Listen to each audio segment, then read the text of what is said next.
Hey, what's going on? Paycheck Savage here, and in today's video I will be discussing 5 teams that should have been dynasties and talk about why they weren't. Whether if it was injuries, the roster around the players, or just owner incompetency, we will be discussing the many reasons that plagued these different NBA franchises. So let's get it started. For number 5, I put the Houston Rockets with Yao Ming and Tracy McGrady. When Tracy first went to Houston in 2005, the Yao Ming Tracy McGrady duo looked like it could have been something legit. However, injuries stood in the way from them being able to reach their true potential as an amazing duo. Through the injuries, of course, there were the legendary moments when Tracy had 13 and 35, but again, that's the injuries were just a main factor in this team not being able to do anything at all. To take out injuries and you just look at the roster on paper, this is a team that really should have won a title in that 2000s area before the 2010s, but they just weren't able to. There was a time before Yao's foot, before Tracy's back and knee injuries, that this team could have won a championship. There was a small window, but they failed. They couldn't get to it. They just didn't do as well as they really should have. And I believe if this team was able to perform at the level they really should have and could have, and they didn't have the injuries that really stood in the way from this team, they would have been a dynasty. And at number 4, I put the 2000s Detroit Pistons. The reasoning for this is pretty obvious. They won a championship in 2004. They made it in 2005. They dominated the East for a little while, but a thing that really hurt the team was the 2003 NBA draft. They drafted one of the biggest busts in NBA history with drafting Darko Milicic, was the second pick in the draft with Carmelo Anthony still on the board. The Pistons, looking back, they really should have drafted Carmelo Anthony. He would have been a better fit for the team, giving them a scorer that the team desperately needed. If you look back, the Pistons had a lot of great defenders like Ben Wallace, Rasheed Wallace, Chauncey Billups, and Tayshaun Prince, but didn't have that one scorer, the great scorer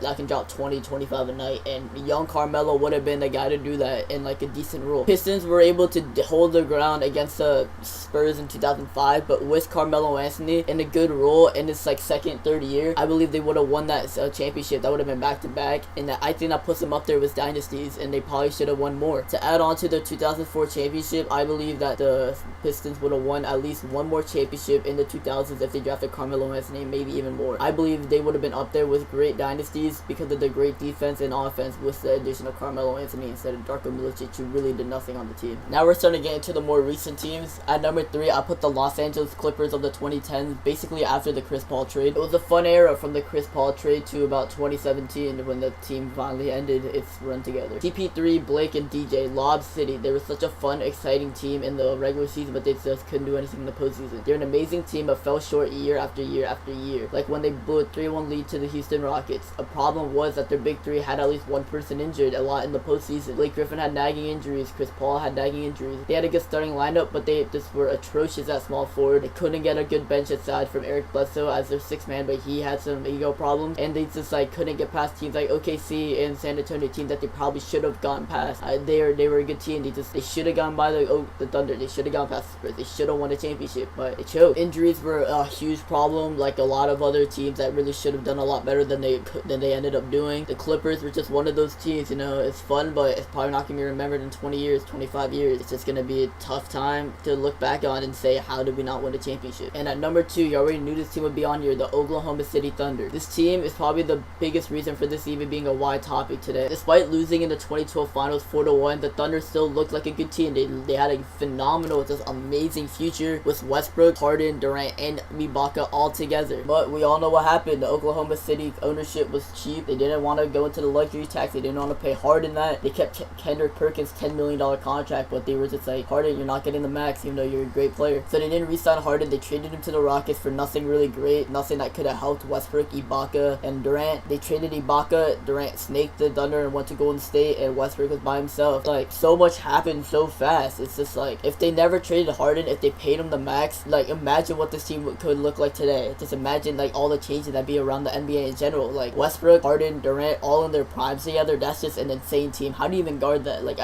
It's so hard to picture that team even being possible. 3 of the top 7 players in the NBA. If they kept James Harden, there's no doubt in my mind that instead of what Golden State is today, that's what Oklahoma City would be. And before we get to number 1, I just want to list 2 honorable mentions I have. I have both teams in the 90s Western Conference teams. I have the Seattle Supersonics with Gary Payton and Shawn Kemp. And I have the Utah Jazz with John Stockton and Karl Malone. And at number 1, it's the Miami Heat. I don't know what you're thinking. 4 years, 4 championship appearances, 2 wins. How are they on this list? How are they almost a dynasty? But this team could have and should have done a lot more than just that. Injuries hit the team really hard. Dwayne Wade, his knees were really messed up. Chris Bosh had a lot of injuries. LeBron's the only person that could really stay healthy. And the supporting cast could have been a lot better. You know, their centers, the entire NBA just like turned away, blackballed the Heat from trades.